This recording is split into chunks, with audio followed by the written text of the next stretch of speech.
Hello, everybody. Welcome into Rounding Third. It has been a bit, but we are back to break down all the biggest baseball stories, all the biggest baseball news from around the MLB. There has been lots, especially today. 2 major trades taking place. We'll break those down. We'll talk about the big free agent signings going on around the league. We'll talk about some free agent potential destinations. Where's Kyle Tucker going to end up? What does the starting pitching market look like right now? We'll break all of that down and more here on Rounding Third. But of course, to help me out as always, my good friend and co-host, Hayden Raymer. Welcome in, Hayden. How are you doing today on this fine Tuesday night? I'm doing great, Jeremy. Thanks for having me. I've been demoted since last time. I was a baseball expert last time. Now I'm just a friend and co-host. I said baseball expert. Did I not say baseball expert? No, I don't. I didn't hear baseball expert. He's the so baseball I guess, expert. He's not really. baseball I think you're expert right the first squared time. now. He gets a promotion here. If I must. But welcome in, Hayden. We have a lot to talk about here, so why don't we just start right with it? The big news of the day. There's been a lot of big news today, 2 major trades, but I want to start with the big name, Nolan Arenado. He's a little bit older. He's been on the trade market for a while. There's been rumblings of his trade going on for, God, how long? 3-4 years at this point out of the Cardinals. It's been a while. At least the last 2 years. A couple. It's been a couple years. At least the last 2 year years. And a half. They've been talking about moving off of Arenado. He finally gets moved to the Arizona Diamondbacks for really just about nothing. Their 8th round pick in last year's draft, and they're most likely going to be eating all that salary. Big money. He has not been producing at the plate like he was supposed to when he signed that contract. Of course, he's a lot older than when he first signed that contract. His defense still makes him a valuable player, although, again, that is also on the decline as time continues to go down. It has been a really interesting kind of saga here as the Cardinals we'll focus more on the Diamondbacks in a second, but the Cardinals feel like they are in a weird spot. They've been in this limbo for a while. They've got their older players that are moving on, retiring, or in the midst of getting traded, like we see with a guy in Nolan Arenado here. And then they've got a little bit of a youth movement that hasn't really taken off yet. I feel like you have some pieces, but they're going to be a bottom feeder for a while, and I think this is the final step in that full rebuild that we've been waiting to see of this Cardinals team. But your view from a Cardinals standpoint, and then we'll get to the Diamondbacks here, because that, I think, is the more intriguing, more interesting part of this trade. Yeah, I mean, they gave up, or they're going to eat a lot of that contract, where, I'm looking here now. They're eating $22 million from this year, $9 million next year, so $31 million of that deal. Now, 5 of that's covered by the Rockies still. So, fun fact, Nolan Arenado is being paid by 5 teams. Or not 5 teams, 3 teams. That's impressive. To play baseball, 10% of the league. The Nats need to get on this, really, what are they doing? They're paying Nolan Arenado. But no, for the Cardinals, they're moving on from a guy who, value-wise, didn't really do a whole lot for them. A veteran who's declining. The offense isn't what it was, hasn't been for the past few years, and like you mentioned, he's still a good defender at third base, but he's not an elite defender. He's kind of been supplanted by Brian Hayes as like that glove of this generation. But now the Cardinals, as of right now, are projected to have an entirely homegrown lineup. So it's just super young, a lot of in-house guys, and they're just going to try to figure it out. Brendan Donovan probably still gets traded at some point this offseason, so they're not done entirely selling. But, playing times opened up for some of those guys that haven't clicked, like Jordan Walker, Nolan Gorman, Victor Scott. When you're talking about this team, you think they go full rebuild mode now, or are they going to be a little bit more interested in retaining some of those pieces and doing like a retool as opposed to a full rebuild? I mean, probably going to just do a retool. They have Mason Wynn, who's like 24, really great shortstop there. Alec Burleson is, he's somebody who you could keep. He's only halfway through his rookie deal, his 6 years of service time. So he's got quite a bit of time left there. I think if they execute it well, they could probably get away with a retool. I mean, you're just looking at the farm. Reinel Rodriguez was one of those big up arrow guys for the Cardinals down there. He's only 18, so he still ways away. But you have some of that top end talent coming up in the farm. Obviously, JJ Weatherholt, Liam Doyle, two top draft picks from recent drafts. I think they could be competitive. I mean, the NL Central is always one of those divisions where you never quite know how Never. it's going to be year to year. Like this year, it's looking like it's going to be pretty stacked. The Pirates are buying in. The Brewers won almost 100 games last year. Cubs are going to be above 500. So maybe you kind of just wait for some of these teams to fall off in a couple of years, and then you're there. We'll have to see. We will have to see. But no, I think you're right. I lean more towards the side of a full rebuild here. I feel like they've been trying to retool for a while.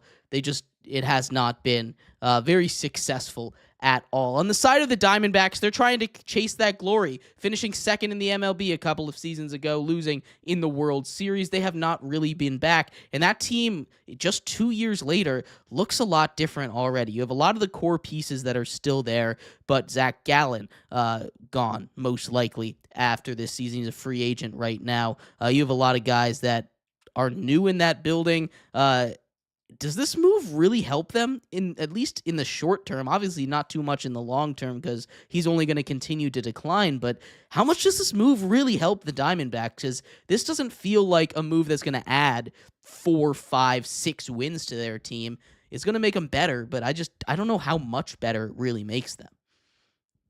Yeah, I mean, so before they traded for Nolan Arenado, they had Jordan Lawler, who's a former top prospect, penciled in there.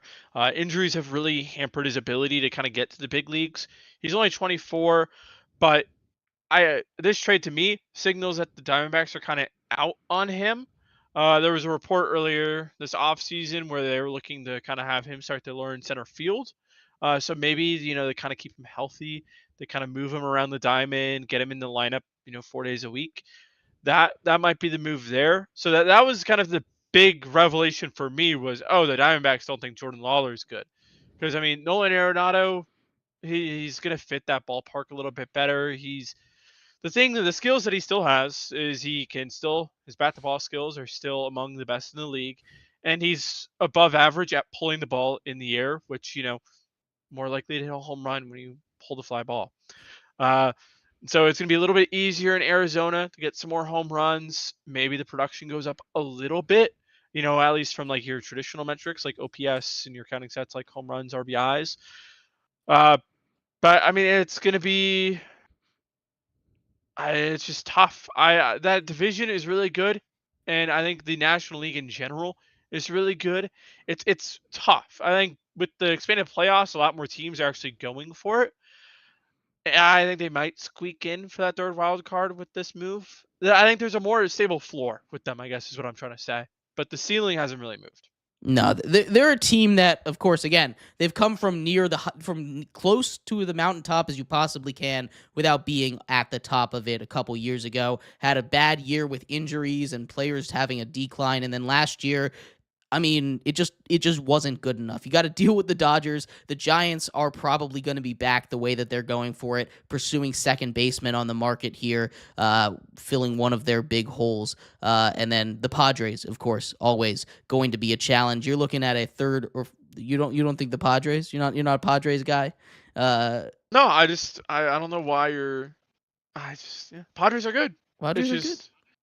They're historically they crash. They didn't last year. They lost a lot of pieces. Lost Dylan Cease. It's true. Lost Ryan O'Hearn, who they traded for at the deadline. Lost Robert Suarez. I mean, it's still a stacked bullpen. They had like one of the better bullpens in baseball. They still got 2 other closers back there. Yeah. So I don't know. I get what you're saying. I think the Padres are still going to be a big threat. You're looking at a team that could finish 4th in the division, and I mean it's a low risk, high reward kind of move, bringing in a guy like Nolan Arenado. So I have no gripes with it. I think his name is going to carry more coverage than the impact that it's actually going to have on the field for this Diamondbacks team. I don't think this is going to really make or break their championship attempt this year. But that wasn't the only big move. I want to talk a little bit about the Cubs because they've kind of turned into a little bit of a main character here when we talk about the MLB offseason, at least since we last talked. Kyle Tucker is kind of the last big domino left on the table as far as hitters go. And they have made a big move that says they're not going to bring him in. They bring in Alex Bregman, 5 years, $175 million to play third base for them. I don't love the move. I got to be honest. I think he's fine. Again, he's fine. But you look at, again, what he is good at. You talked about the ballpark fitting Nolan Arenado when you're talking about down in Chase Field down in Arizona. Wrigley Field is a worse ballpark for Alex Bregman to be in. He loves to hit the ball to the left. That left field wall is 45 feet further back in Wrigley than it is in Fenway. And you also have a much taller wall to just slam line drives off of in Fenway.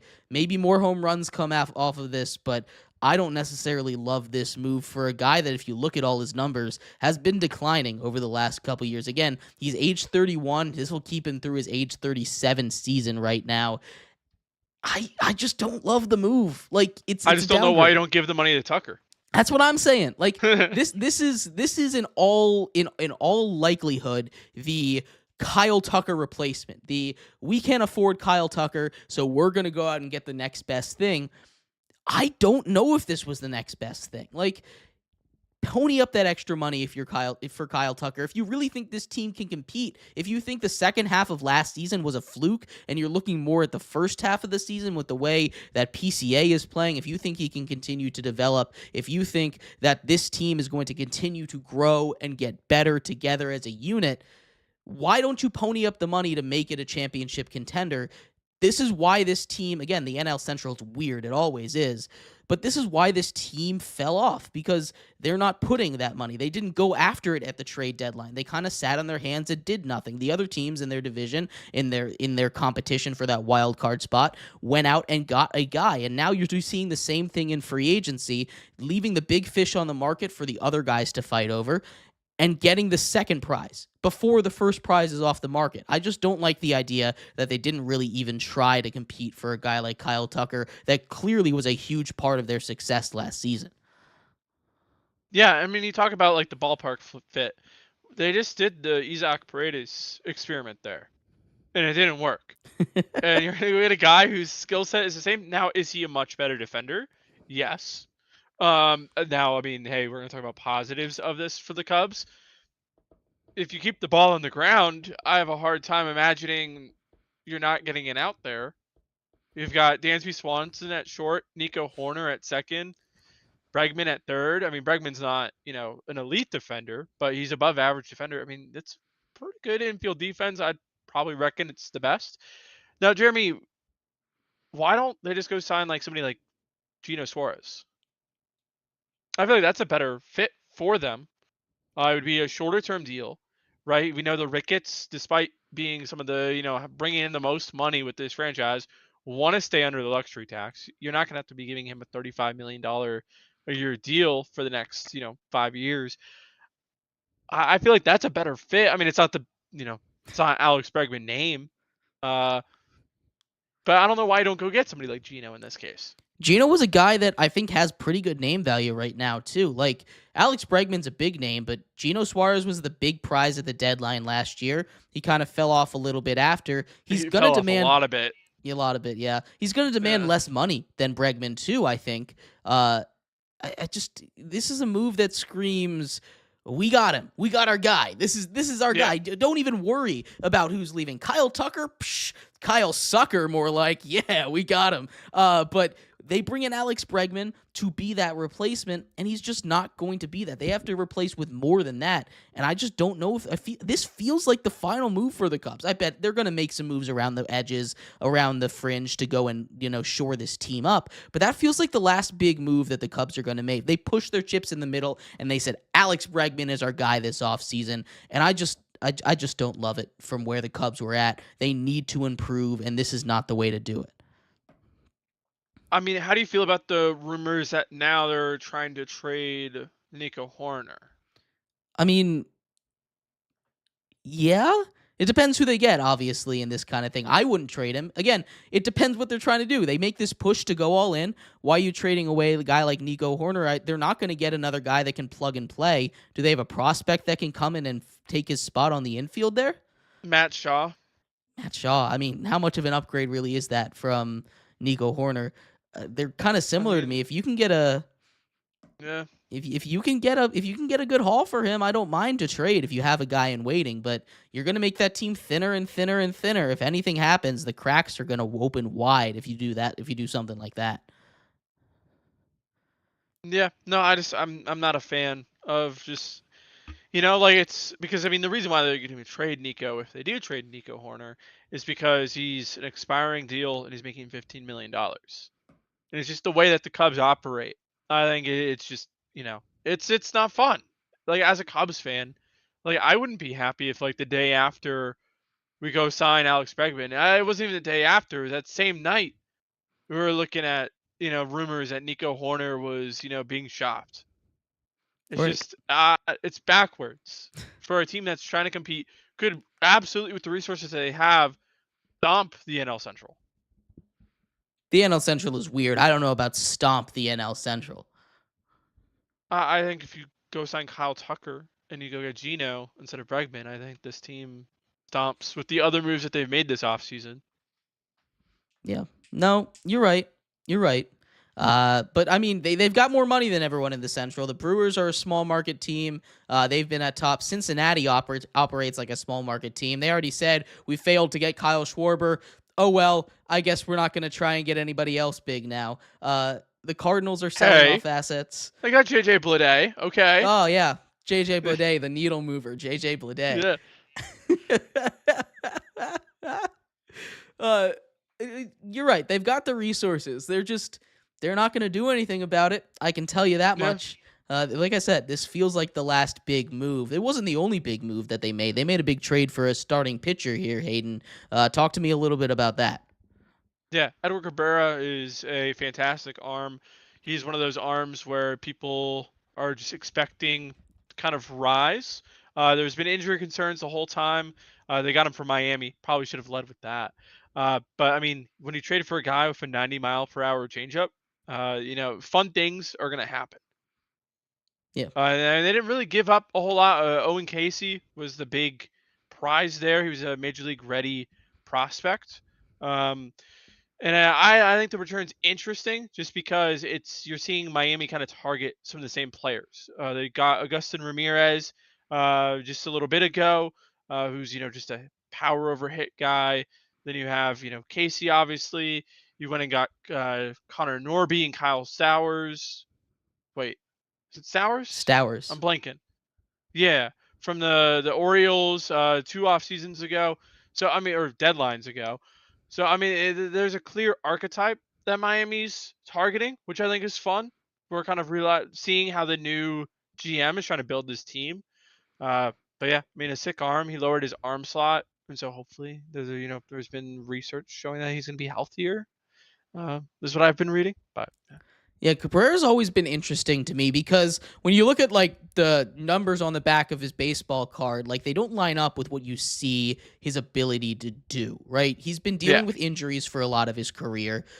You look at just his pure stuff. You talk about that 90-mile-per-hour changeup. He's got a really, really good fastball as well that gets up near triple digits. But he's dealt with arm injuries. He's been in and out of the major leagues. And when he's been up, he's been a little bit disappointing. Maybe a change of scenery could do something for him. We've seen it work on other Marlins pitchers that have left there and have turned into pretty solid players. Jesus Luzardo had a much better season than he was in Miami pitching for the Phillies last year. It still wasn't elite, but it was a lot better than the results we were seeing down in Miami. Some of that, I'm sure, is the defense behind him just being better in general, and that's going to help his numbers as a baseline if he can keep the ball on the ground and in the park. But he's always been a guy that I think has a lot of potential.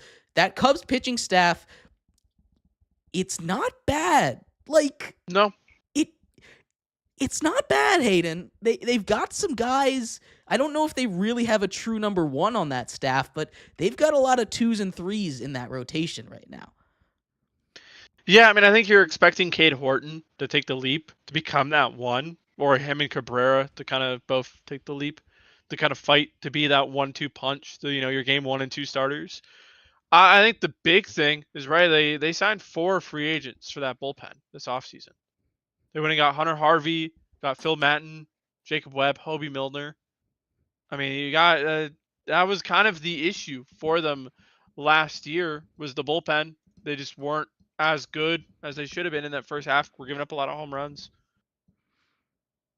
Yeah. No, the bullpen, like, that's the kind of moves around the edges that it doesn't really make a lot of headlines, because Hobie Milner is a good pitcher. All those guys, solid pitchers, but you're not going to get Jeff Passan tweeting about, oh my God, the Cubs went and signed these pitchers, right? It's not going to hit the mainstream baseball news that's out there. The limited MLB.com front cover, that's the big headline story.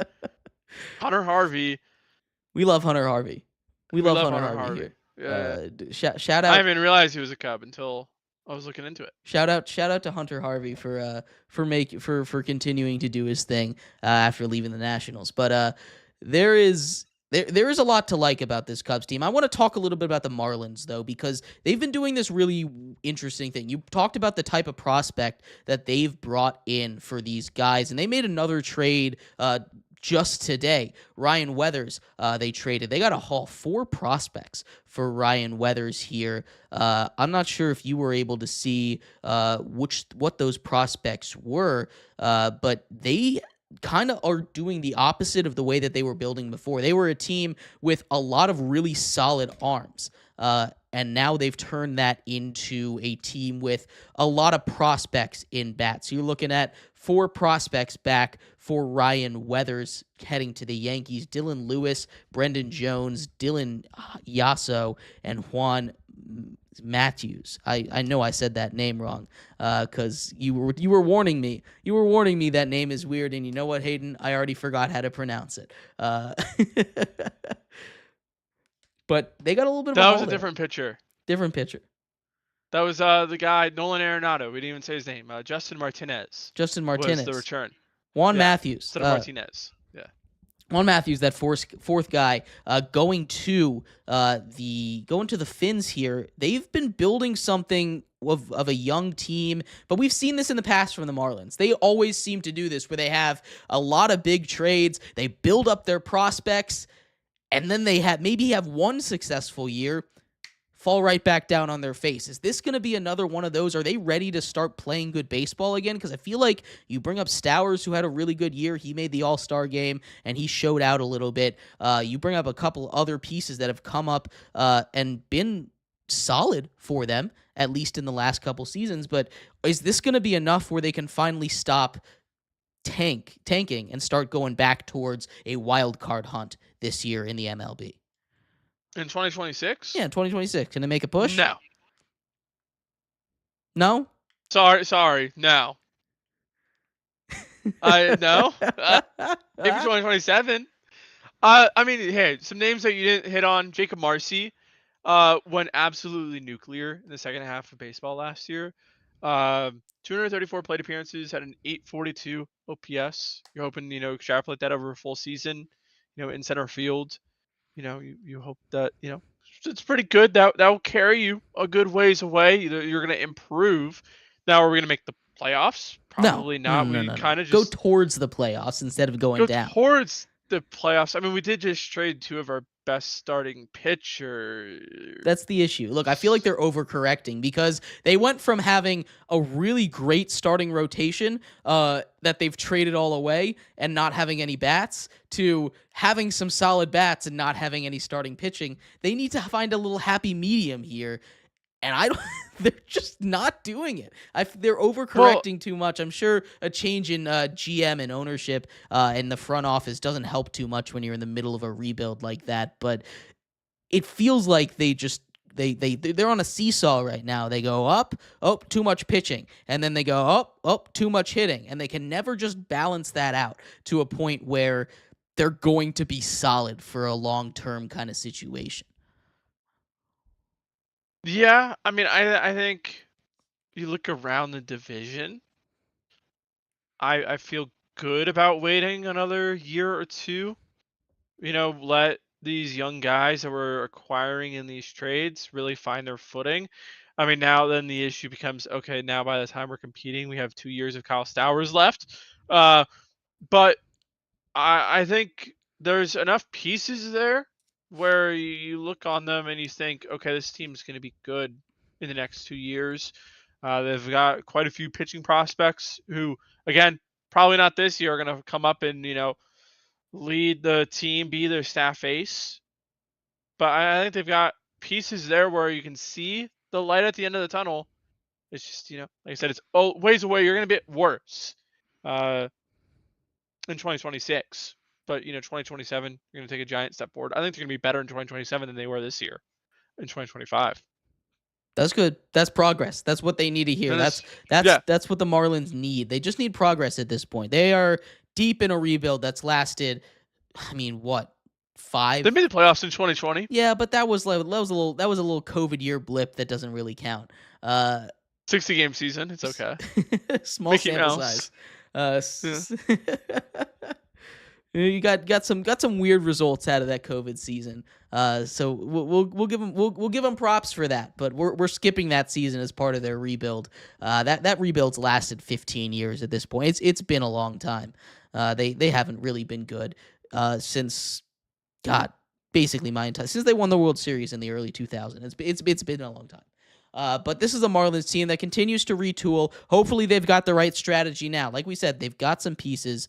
We will just have to see. But the other side of this trade, Ryan Weathers goes to the Yankees. The Yankees continue to load up here. More starting pitching, more starting pitching, more starting pitching. It's always good when you have Aaron Judge to have more starting pitching because he can carry the offense basically all on his own. So I like the way that they're building over in New York. It's a lot to give up for Ryan Weathers, but if he can continue, it is a lot to give up. 4 prospects is a lot to give up. I mean, so the big name in this trade was Dylan Lewis. He, heading into 2025 was, nothing because he was a 13th round pick in 2024. So he wasn't like a non-prospect. And then he kind of exploded and absolutely destroyed A-ball. And then kind of was like the big name that was kind of linked in the Edward Cabrera trade. He was the big piece for that. And he's now the big piece in the Weathers trade. Weathers is a pitcher who, started with the Padres, came over to Miami. He's been like the pitcher that you pick to break out for like 3 seasons in a row now. So, maybe the Yankees, he finally figures it out with them. Now, I mean, you think, he hasn't broken out in 3 seasons? It might be too late. But they don't really need him to break out. They have a lot of other starters over there that if he doesn't work out, I mean, well. He's not healthy, though. But it's not like he's like, okay, he might not be good, but at least he's going to throw 150 innings. It's like he might not be good, and he's going to throw like 60 innings, and he's going to be hurt the rest of the year. So, which, I mean, if you're the Yankees, you take that just because, first half of the year, you're going to get Cole, you're going to get Rodon, you're going to get Schmidt back in the second half of the year. Sorry, losing my voice here. You're going to get him back in the second half of the year, and then you're going to be fine. You can kick him to the minors, send him to AAA, put him in the bullpen. It's fine. He's throwing harder last season, so maybe throwing harder, he's better in the bullpen. I don't know. They don't need this to work out Right. fully. You're right, but if you're the Yankees, you're trading for him because you think he is gonna click. Right. Of course, you're not making a move saying, I mean, who This cares if guy's he gonna works still or be not? bad. You're not making a move like that. But I'm just saying the way that the Yankees are built right now, assuming health, which is a lot to assume with a lot of those Yeah, Yankees pitchers, this is not for the Yankees, we're yeah. not going to make a run at the playoffs if this guy doesn't work. Like, it's not that important where it's going to make or break their season this year. He's a nice piece to have if he works. He could I think he could be really good in the bullpen if he doesn't. Like, you can slide him in there as like a setup guy, or maybe not a closer, but like a seventh or eighth, maybe even a sixth inning guy kind of thing. Just sit him in your bullpen if you really need him to. You're gonna have 5 starters anyway, with or without him.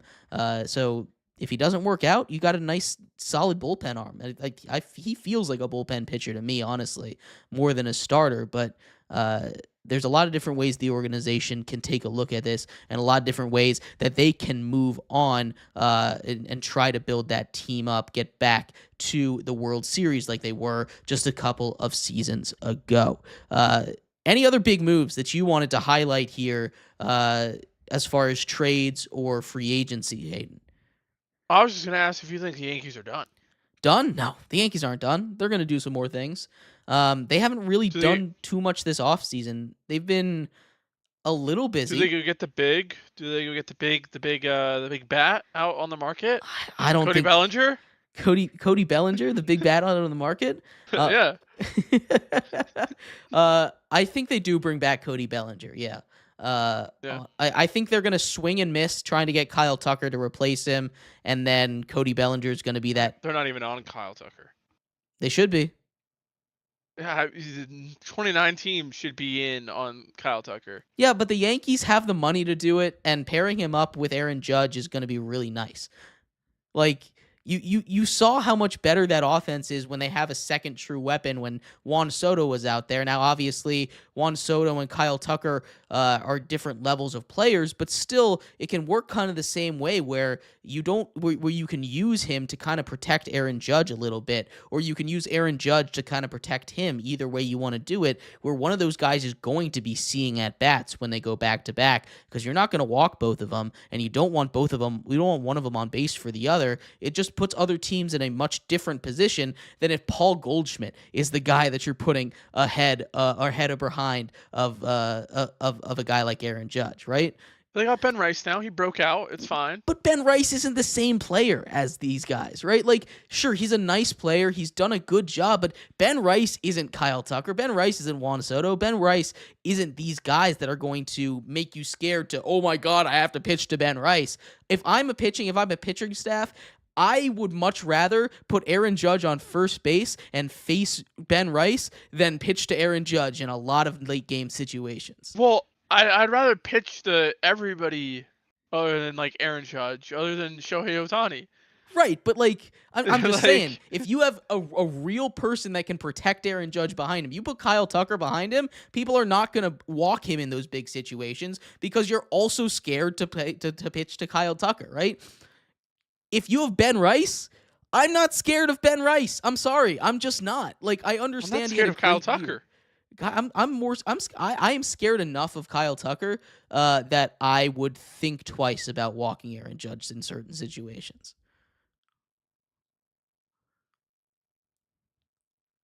I'm scared enough of Okay. him. Okay. Fair. Certain situations, yeah. Right. I mean, I think the same situations apply to Ben Rice. Mm-mm. Two outs, Okay. 1-run game, Right. runner on second, Okay. 9th inning. Not Ben Rice. Aaron Judge is up to bat. Walk him. First base is open. Walk him. You walk him, even Yeah. though Ben Rice is sitting behind him. Yes. 100% of the time I'm doing that. Yeah. But do you do the same thing if it gets Kyle Tucker?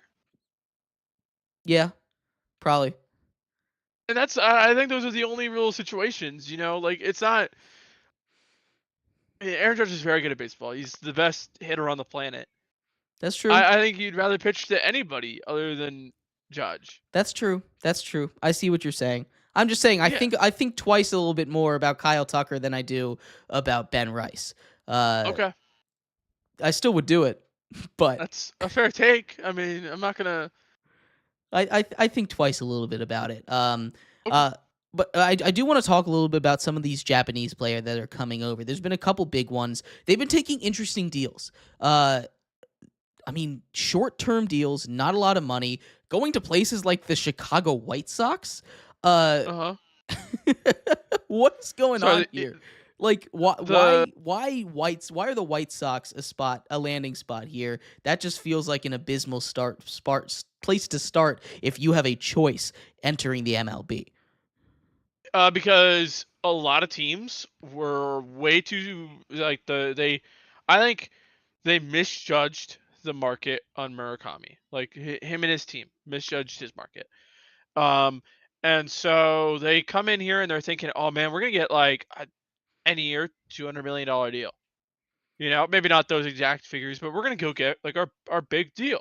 And then teams with the posting fee that they would have to pay his team, overseas, as well as just the other concerns with his defensive positioning, his in zone whiff rate. Obviously, I mean the power is great. It's not one of one, like best in the league, but he's up there with the big sluggers. And within his bucket, I think the comp for him is like a Rafael Devers. And I don't think any team signs Rafael Devers to his contract that he's on right now. No, Side note, exactly.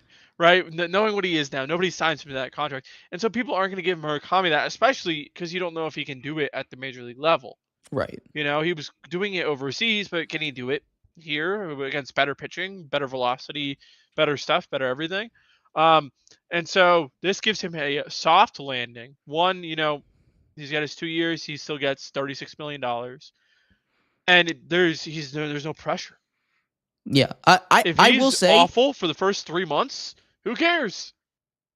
I will say I like this signing for the White Sox. It just confuses me from a Murakami standpoint because you would think with the hype that he could go, even if it's a little bit less money, he would want to go somewhere that isn't the worst team in baseball or the second worst team in baseball. Obviously, we don't see what those offers are, but again, this is a guy that is even if he's not getting that Roki Sasaki money or that Shohei Otani money coming over, he's still getting looks from a lot of different MLB teams. I like this low risk, high reward kind of placement for the Chicago White Sox, but this just feels like if he fizzles out with the White Sox, he doesn't get another chance. If he fizzles out with the Dodgers, another team might give him a shot. I'm not saying necessarily the Dodgers are going to go out or we're one of those teams that were in on buying him, but like you go to a bigger team, you're going to get more recognition. You're going to get better situations, better matchups, I guess.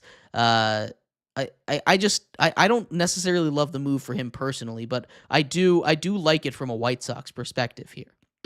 I don't think you get less recognition no matter where you go. I think he had a lot of fans clamoring for him to be signed.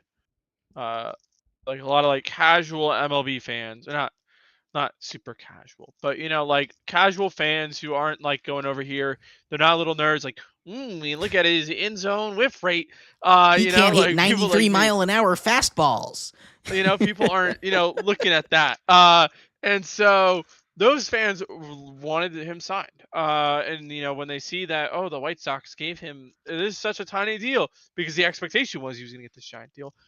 I don't think those other teams, like an actual competitive team, how long of a leash do you think they would have given him though?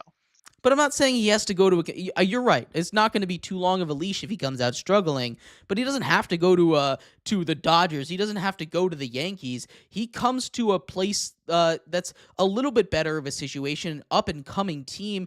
Heck, he goes to the Diamondbacks. They're going to give him more leash. He goes to a team like the Royals. They're going to give him a little bit more leeway. There are teams out there that aren't in the dregs, the absolute depths of the MLB that are going to give him a soft landing spot. There's the teams that aren't all the way at the rock bottom of the league that aren't going to get, that are still going to give him a soft landing spot, that aren't going to hide him in the second place of a big market. I think there were better destinations for him.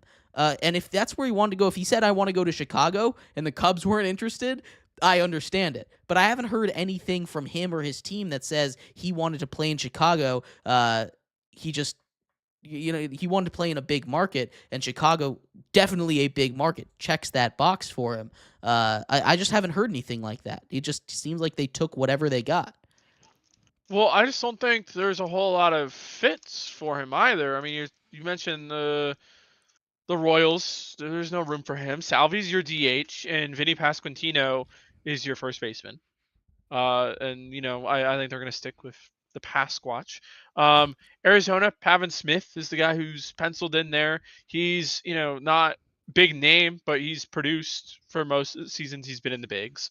Sorry, dropped something. And I mean, just the list, it narrows very quickly. When you talk about, talking about a big market, the Orioles just signed Pete Alonso, so he can't go to the Orioles. Like I said, the list it narrows quite quickly, and I don't think there was a whole lot of fits. I think his market was completely overblown at the start of the offseason. And I think this makes sense for Murakami a lot. I like the deal for him. I think it's great. I think this is the best offer he was going to get in multiple different facets when it comes to money, when it comes to just playing time. He's going to be in a large market. He's still going to get, people are going to tune in to watch the White Sox now. That's true. I'm going to watch a White Sox game or two because of him. That's true. Exactly. Yeah. You know what? You've convinced me. I'm all in. I'm all in on this move. I do want to talk about one other thing before I give you the floor for anything that I might have missed. I want to talk a little bit about this arbitration stuff, because that happened for a little behind the scenes, a little inside triple threat, inside rounding third here. We were supposed to do this show on Friday, but I had some issues with my car. Didn't work out. We are all here, and we are doing it now, rescheduled on this beautiful Tuesday. We got some more big news, so I'd say it worked out in the end. But absolutely, we got some big arbitration stuff, specifically between Tariq Skubal and the Tigers, because this one is fascinating to me. You want to talk about a split. This is the biggest arbitration split that we've seen in MLB history. $13 million. He wants $32 million. The Tigers want to give him 19. Obviously, if you're the Tigers and you say, and money isn't an issue, you write him a blank check and you say, Skubal, you're one of the best, if not the best pitcher in all of baseball. Please pitch for us forever. And you write him a blank check and you go ahead and do that. But the Tigers don't seem that willing to open up the pocketbook to the type of money that he is interested in. And you're really seeing that in this arbitration split. Now, to be fair, $19 million is a lot of money. Like, it's a good amount of money for when you're in this pre-arbitration situation, but he definitely deserves more than that. He deserves to be paid among those Garrett Coles, what Steven Strasburg would have been making when you're talking about the Dylan Ceases of the world, what he just got in his contract. You're looking at contracts like that are closer to these $30 million a year as opposed to $20 million here. So I understand what his argument is. What side do you think is going to come off on this? Because there's two very interesting arguments here. My fire alarm's going off. Oh. Give me one moment, and then is that okay? Yeah. Give me half a second. Mm-hmm. All right. Ooh. Fire alarm break here, but again, let's talk a little, because this is a fascinating situation between one of the best starting pitchers in the league, in Tariq Skubal. You look at his numbers, he's won 2 straight Cy Youngs in the AL, a pretty stacked pitching market. He's 1A, 1B with Paul Skeens. These are guys that are going to command $50, $40 million a year. You look at a guy, again, I'm bringing up Dylan Cease because that's kind of the last big pitching contract that we have seen. Dylan Cease, 7 years, $210 million. You're looking at $30 million a year for him. On the hitting side of things, people are getting $50, $45 million a year. Look at what Juan Soto got. You look at what a guy like Shohei Ohtani got. Like, these guys are making $50+ million a year, and they deserve it. I'm not trying to say they're making $60 million a year. I'm not trying to say that they don't deserve it. But when you're trying to look at, on a year-to-year basis, the value that Tarik Skubal brings and the value that he's getting paid at, that is one of the largest dividends in all of baseball. Paul Skeens is an interesting one because, again, the arbitration process in baseball is one of the most unique ones in all of sports. This is one of those that you take a look at the way that they build their contracts, the way that teams make their roster decisions and how they're going to pay people. This goes to court. Like, they can work it out. If it doesn't work with a team, they go to a judge. They go to a literal courtroom and they decide, hey, you're right, you owe them this much money. Or they say, hey, you're wrong, the team is correct, they're going to pay you this much money. They decide how much you pay. It's a little bit of a weird negotiation, but to be $13 million apart, most of the time these guys are $3 or $4 million apart, not $13 million apart. It is a huge, huge difference when you're talking about a normal arbitration case and this one with Tarik Skubal and the Tigers. Again, $13 million is that huge number to remember. Hayden, talk to me a little bit about this situation because it is, I want to say, kind of a brand new one with this arbitration system. I can't remember a case being this big. Yeah, I mean, you want the how in depth, or do you want me to go on As this in one, depth as Jeremy? you feel like you should go. Okay. You're the baseball expert here. Okay, so we're gonna walk a fine line on here. I'm very pro labor. The arbitration system, sometimes when you talk about it, it can come across like the logic that I'm going to be explaining is going to sound very anti-labor, which I understand that, but it's just the way the CBA works, right? So arbitration. I don't know how. Did you talk about what arbitration is already? I did a little brief recap. I said they go to court and the judge decides how much money they get. That's about as in depth as I went. Okay, so basically, generally speaking, there's some different qualifiers, asterisks, but generally speaking, after 3 years of service time, a player then starts becoming eligible for what is arbitration, which is you just start getting raises based off of your comp to comparable players and what they've put up in that same platform year. Skubal was dealing with a ton of injuries, and so and it's taken him a little bit to become this big pitcher. He didn't really break out until last year, or 2 seasons ago, 2024, Right. when he won the Cy Young, when he finally put it all together. And so the platform year that he's coming off of, heading into this arbitration, so going into 2026, he's at a lower number than a lot of pitchers were. David Price is the current arbitration, final year of arbitration record holder at 19.3, right? $1 million. And he got a lower raise than Skubal would be in line to get if he went from what he's made in 2025 to 2026, right? So already getting a significant raise in line for if Tigers get their number. He's like the second or third highest paid single arb year for a pitcher. Obviously, Soto has that record for just all players. And so that's kind of the reasoning the Tigers are making is, yes, we understand that, hey, back-to-back Cy Youngs, this guy is probably one of the best pitchers in baseball, but we're in line to give him the biggest single season arbitration raise with this. And that's kind of the logic that they're going to be presenting to this arbitrator. Skubal is like, well, listen, they're already not going to extend me. I'm already going to make more than they're going to be willing to give me. I don't really want to pitch here anymore in general. I don't want to play for this team. I don't want to go play for a team that's going to win every year and just cruise to the postseason like the Dodgers. I want to go play for them. Give me $32 million. And so now it's the arbitrator. He's not going to give them one or he's not going to be like, oh, here's 25.5 million. It's one or the other. And so basically, Skubal and his representation that it prove in court to an arbitrator that he's worth more than $25.5 million, like the midpoint. And the Tigers need to prove that he's worth less than that. And that's kind of where these numbers are coming from, why they're like this.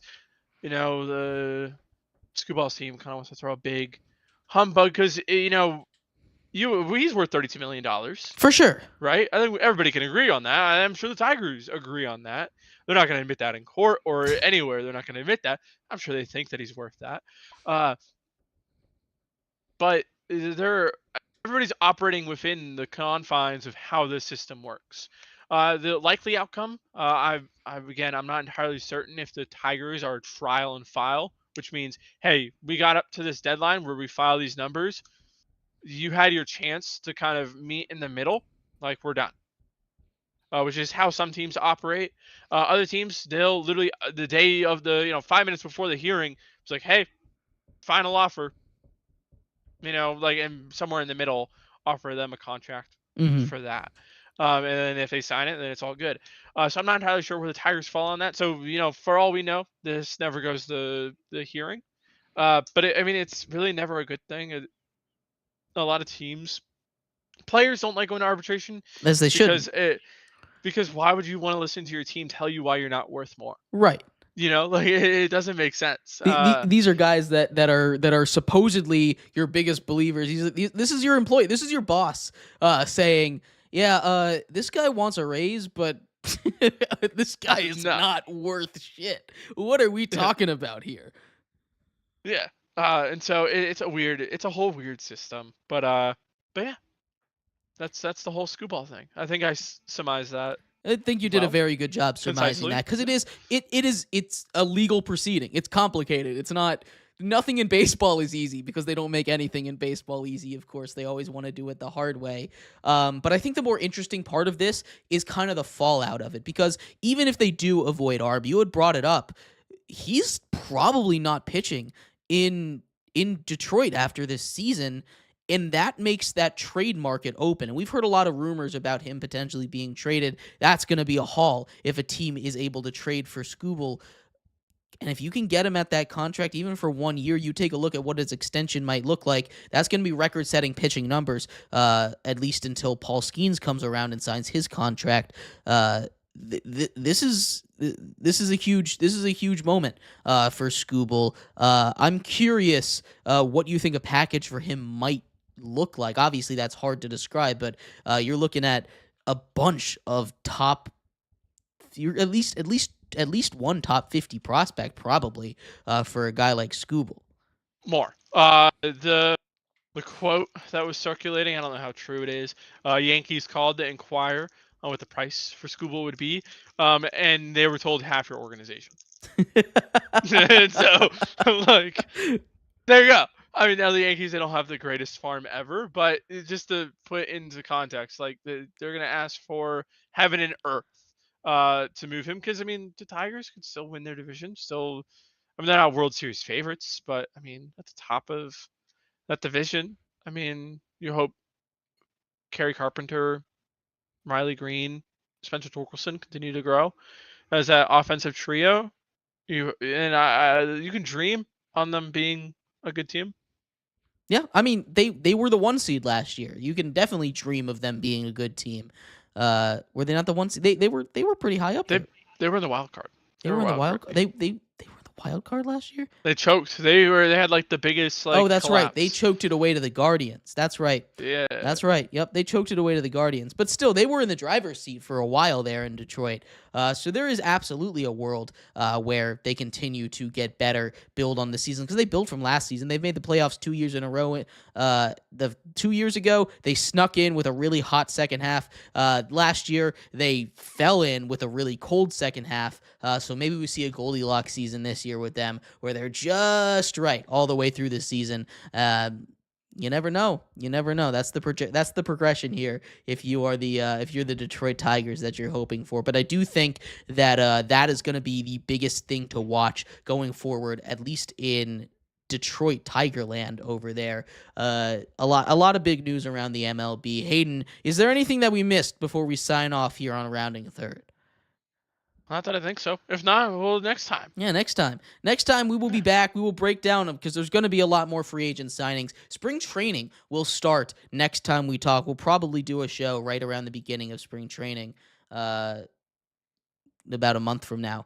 Not spring training, pitching and catchers report. Yeah. Yeah.